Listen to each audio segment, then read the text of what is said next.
Dr. Jan omusawo waffe okuva e UK oli muwala mulungi nnyo era wagenda mu church ne bakwaniriza n'otula ne maaso, wagenda mu bbaala ne bakwaniriza, n'ogenda ne mu lubiri ne bakwaniriza.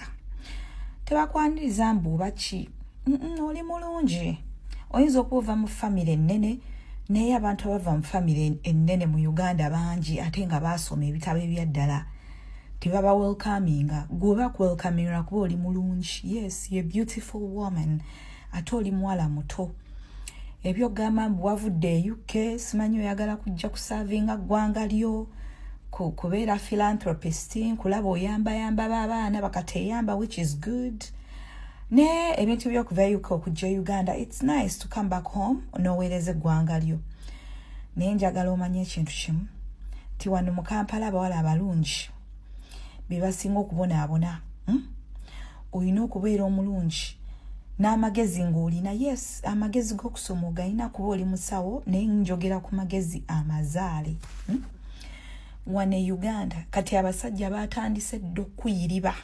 Nkyemanyi bakuyiriba. Bakutadde dda ku betting. Balina zi WhatsApp group kyemanyi. Bakutadde dda ani asooka okuyuzaayuza. Okitegeera? Kubanga oli muwala mulungi, oyagala Katonda, ate n'ebbaala olyagala, kwegamba oli awo oyagala kusanyusa buli omu. Okitegeera? Kati abadigize bakwagala, ne mu kkanisa bakwagala, abasajja bagenda kukwana. Ate mukwano oyinza okugamba nti mu Uganda temuli ssente mbu era oli bbeeyi nene. Mukwano nedda. Omusajja Omunayuganda waba ayagala kulya, buuza ba Fabiola.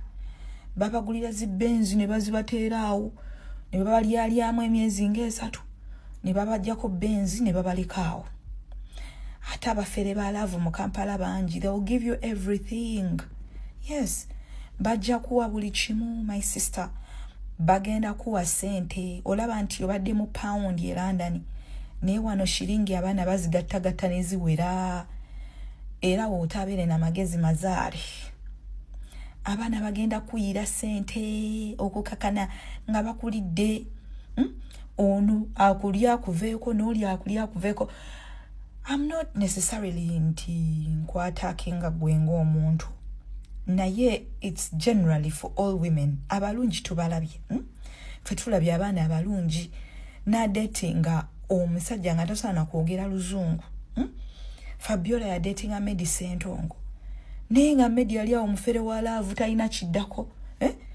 Ne neebuuza boogera lulimi ki wabali bonna. Kuba oli Slay ayogera luzungu luseerera. Naye nga kwagala kubeera mu limelights.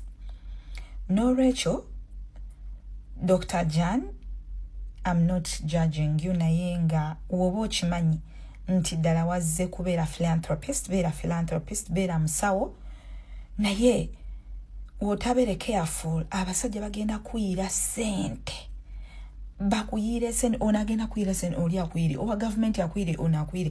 Ogenda okukakana nga Kampala yonna ogiridde.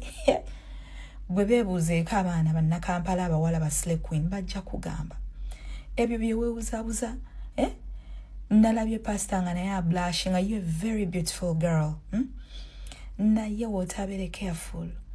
Bagenda kuyisaamu akajegere.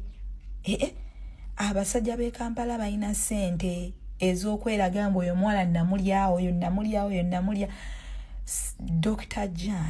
Dr. Jan kuyisa emirundi emeka. Funa woobeera, oba osazeewo okubeera Slay Queen, Shiraga Shumba, salawo.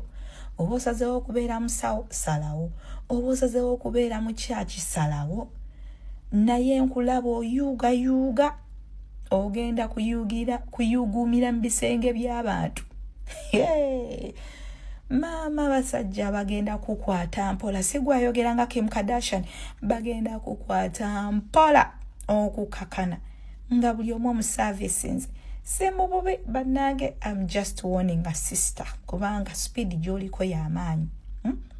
Abaana bajja kukwata mpola. Anti oyogeza ddembe, my darling. Bajja kuwa kyonna ky'oyagala. Naye nga bajja kulya. Era oba oli mugezi, tandika okumanya papasiyo wano e Kampala ng'obudde bukyali abawala abalungi Kampala ebalemi lwa butamanya papasi yaabwe naye nga Dr. John webale kujja mu ggwanga kusaavinga naye that is my word to you. Hey. Munnange Dr. John Mukiibi mukyala Munnayuganda era bazadde be bonna Bannayuganda naye yakulira eyo mu UK gye yakulira gye yasomera era yasoma busawo naye munnange kirabika alimu kye bayita patriotism ayagala ensi ye.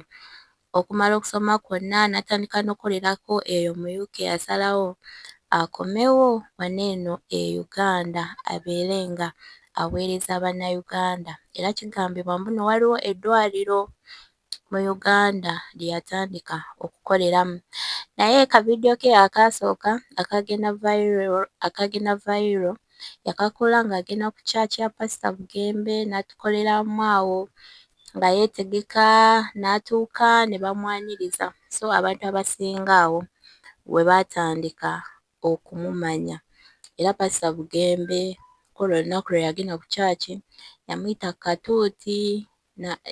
katuuti n'ayogerako eri abantu era kakilipu akasinga okutambula ennyo awo Pastor Bugembe we yamubuuza bw'oba mufumbo omuwala n'agamba siri mufumbo tebannampaza Pastor Bugembe n'agamba me too.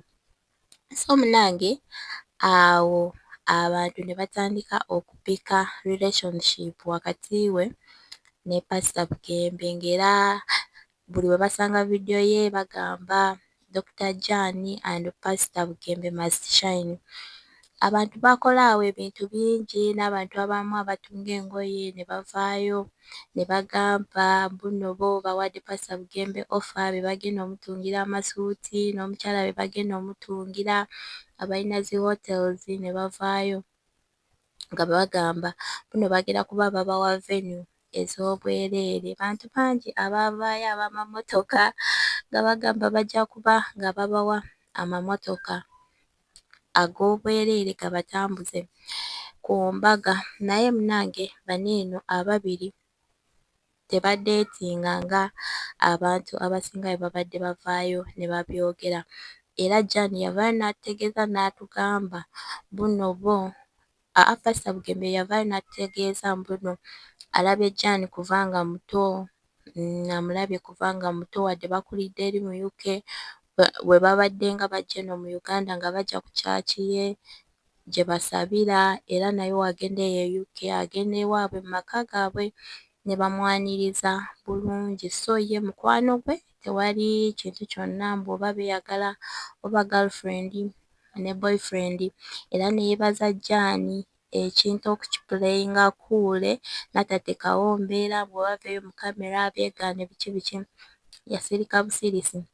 So munnange ekyo Dr. John kyamuwa popularity abantu ne bamumanya nnyo naddala abantu abali ku social media naddala awo ku TikTok abantu ne bamumanya nnyo era ngambe kati alinga celeb kuba abantu bangi bwe baba bakumanyi obeera celeb naye munnange ennaku zino baakiggyamuko omuliro ekyokupika eyo relationship ya Pastor Bugembe ne Dr. John oluvannyuma lw'okumulaba mu bifo eby'enjawulo naddala ezo concerts kale abantu b'omu church bye bandiyise mbuno ebifo by'abantu b'omu nsi ng'ezo concerts z'abayimbi ate nga n'okwambala ng'ayambala obumpi mujjukire ye gy'akulidde kiri normal omuntu okwambala bw'atyo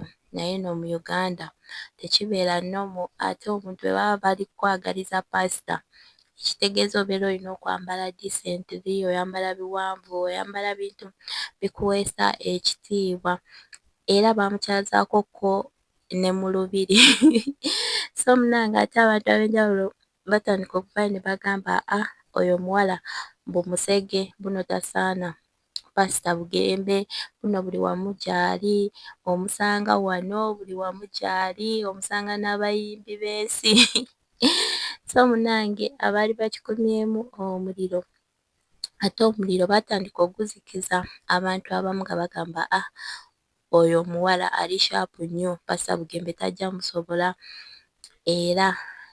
era kati sawa zino ebyo ebyokupika eyo relationship bigenze bikendeera naye munange oyo omuwala nga bwe mumuwulidde kweyo vidiyo etandise yavuddeyo ng'amulabula ng'amugamba abeere serious eri obulamu bwe yeekuume kuba kati abantu bamutegedde alinga serebu abantu bagenda kuba baagala okumukozesa naddala abasajja b'e Uganda bw'ate balina ssente bono balina ssente nnyingi so munange yabadde amuwa amagezi nga mukyala munne ng'amuwa amagezi abeere nga yeegendereza so bamikwano vidiyo bwetyo bwebadde mwebale kulaba naye nga mubeere bulungi mweraba.